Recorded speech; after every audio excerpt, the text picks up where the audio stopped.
नमस्कार साथियों, स्वागत है आपका भास्कर मैथ्स पे। तो आप सबको गणतंत्र दिवस की हार्दिक शुभकामनाएं, साथ ही साथ बसंत पंचमी की आप लोगों को हार्दिक शुभकामनाएं। और आप माँ सरस्वती की आराधना कीजिए और उनसे ज्ञान की प्राप्ति कीजिए। और साथ साथ मैं भी आपको यूट्यूब पर ज्ञान दे रहा हूँ और मुझे भी माँ सरस्वती की कृपा से ही ज्ञान प्राप्त हुआ है।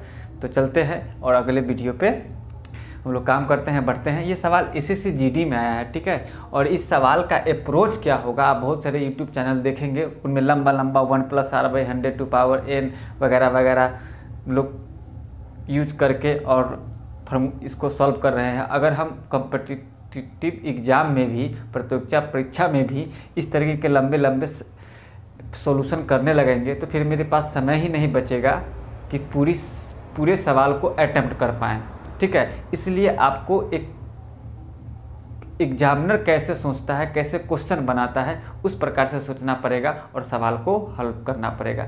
चलिए, इस कड़ी में एक सवाल कहता है कि कोई धन चक्रवृद्धि ब्याज की दर से 6 वर्ष में 12,600 रुपये तथा 9 वर्ष में 21,000 रुपये हो जाती है, तो मूलधन आपको ज्ञात करना है, ठीक है। आप मेरे को बताओ कि अगर ये मैं लाइन ड्रॉ करूँ और यहाँ मान लूँ कि यहाँ भैया 9 ईयर्स है, ठीक है, ये 9 ईयर्स है और ये 6 ईयर्स है। तो आप मेरे को बताओ कि ये गैप कितने का है। तो आप कहोगे ये गैप सर 3 वर्ष का है, ठीक है। और यहाँ मेरा अगर मूलधन होता तो ये गैप कितने का है, तो 6 वर्ष का है। अगर गैप समान होता तब तो मैं इस सवाल को सेकंडों में कर देता, लेकिन गैप समान न होने के कारण जो है इस सवाल को करने में कठिनाई आपको उत्पन्न हो जाएगी, ठीक है। तो इन सवालों को हम कैसे करते हैं, क्या अप्रोच होनी चाहिए इन सवालों को सॉल्व करने के लिए, मैंने एक छोटी सी वीडियो बनाई है, आप इसे देखें। तो आप मेरे को बताओ कि ये 9 वर्ष जो यहाँ है, ये 9 वर्ष में हो कितना रहा है। तो आप कहोगे 21,000 रुपये हो जा रहा है। और ये 6 वर्ष में कितना हो जा रहा है, तो 12,600 रुपये हो जा रहा है।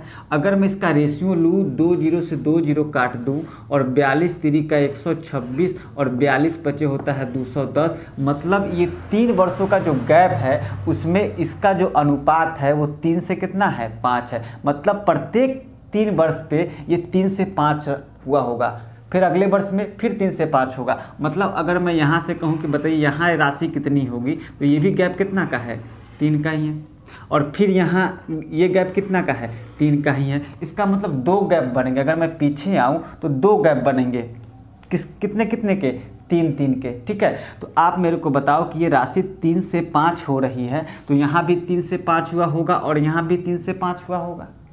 बात की गहराई को समझ रहे हो, ठीक है। तो चक्रवृद्धि ब्याज का क्या मतलब है कि अगर आप मान लीजिए कि रेट आपका 10% है, ठीक है, इसका मतलब होता है 1/10। इसका मतलब प्रत्येक साल ये राशि 10 से 11 हो जाएगी। फिर अगले साल क्या होगी, तो फिर ये अगले साल 10 से 11 हो जाएगी। अगर इसको हम मल्टीप्लिकेशन कर ले तो ये 10 दाही कितना हो जाएगा, 100, और ये हो जाएगा 11 से गुना करेंगे तो कितना हो जाएगा, 121। इसका मतलब अगर मूलधन मेरा 100 है तो मेरा मिश्रधन कितना है, 121। तो आप मेरे को एक बात बताओ कि जब मैं इस सवाल को सॉल्व करूँगा तो ये पीछे 2 टर्म लेके आऊँगा, ये 1 और ये 2, मतलब इस 6 वर्ष को हमने कितने पार्ट में डिवाइड कर दिया, 2 पार्ट में डिवाइड कर दिया। इसका मतलब है कि अगर ये 3 से 5 रहा होगा तो मैं पीछे जा रहा हूँ 2 साल पीछे, और मूलधन से मिश्रधन पे जा रहा हूँ, तो 3 का स्क्वायर कितना होगा, 9। मतलब यहाँ ये वैल्यू 9 होगी और यहाँ ये वैल्यू कितनी होगी, 25 होगी। बात समझ रहे हैं, हमने 2 टर्म कर दी, 1 टर्म और ये 1 टर्म, कितने टर्म, 2 टर्म। आप मेरे को बताओ कि ये वैल्यू 3 से 5 हो रही थी, अगर मैं पीछे आऊँगा तो 2 गैप हो जाएगा ना, नहीं तो फिर कितना हो जाएगा, 3 का स्क्वायर 9 और 5 का स्क्वायर कितना हो जाएगा, 25। बात समझ रहे हैं, ये मेरा मूलधन हुआ और ये मिश्रधन हो गया। क्योंकि चक्रवृद्धि ब्याज में क्या होता है कि जो मिश्रधन होता है वो अगले साल मूलधन बन जाता है, ठीक है। तो ये 3 से 5 हो रहा है, तो अगर मैं पीछे 2 साल जाऊंगा तो 3 से कितना होगा, 3 का स्क्वायर 9 और 5 का स्क्वायर 25। मतलब ये जो वैल्यू है 1 2 6 0 0, ये किसकी वैल्यू है, ये 25 की वैल्यू है। और मेरे को कितनी की वैल्यू चाहिए, 9 की। अगर मैं इसमें 25 से डिवाइड करूँगा तो ये कितना आएगा, इसको मैं मिटा रहा हूँ, रफ कर रहा हूँ। 126 को अगर मैं 25 से डिवाइड कर दूँ, 126 पर 00, 25 से डिवाइड करूं तो 25 1 25 25 नहीं 25 सेकंड 25 नहीं होगा, 25 पच्चे 125, 25 पच्चे 125, कितना बचेगा 1 10 0, 25 सेकंड 25 पच्चे 125, 1 बच जाएगा, 10 नहीं लगेगा तो 25 चौका 100, 504 हो जाएगा। अब मेरे को 9 की वैल्यू निकालना है तो मैं इसमें 9 से गुना कर देता हूँ। 9 चौका 36 के 6 हासिल 3, 9 बचे 45 और 45 36 इस सवाल का सही उत्तर है। बात समझ रहे हैं आप? तो इस सवाल का सही उत्तर कितना होना चाहिए? 45 36। ठीक है, तो जब भी कभी ऐसा सवाल आए तो आपको अगर मुझसे आगे 12 वर्ष का पूछा होता तो मैं कहता कि 1 वर्षों में अगर ये 3 से 5 हो रहा है तो अगले 1 वर्षों में भी क्या होगा? 3 से 5 होगा, मतलब 3 की वैल्यू ये हो जाती कितना? 21,000 रुपये, और मैं 5 की वैल्यू निकाल लेता। अगर उससे अगला पूछता तो मैं अगले 6 वर्ष का पूछता।